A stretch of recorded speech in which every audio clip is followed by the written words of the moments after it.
ताली मारी देवांतु तो अब टुकुना भाई को कथा पचारि जिते बेले गोटे लोक आमे आम माँ को आई लव यू कही था आम भौणी को आई लव यू कही था भाई को मध्य भल पाई था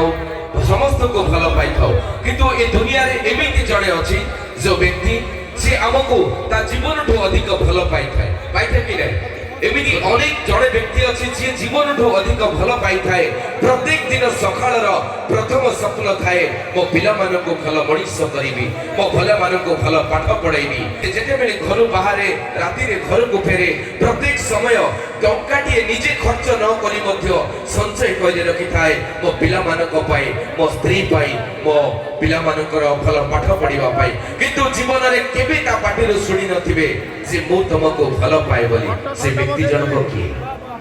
शिवाजी गोटे कथा कहबी मनीष जीवन में माँ तो बड़ कि नुह माँ बाबा दुई जन को समान माँ वर्तमान कथा देखती कि बाबा पिलार भविष्य देखते हाँ कि गोटाए माँ 9 मास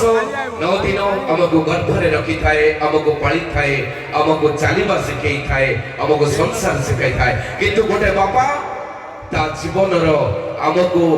छोट पिलाटू बड़ हेला पर्यंत सब दायित्व आमर नहीं थाए तेणु माँ बापा ठू ए दुनिया रे आउ केही बड़ नहंती तो चलंती ठाकुर होचंती माँ बापा।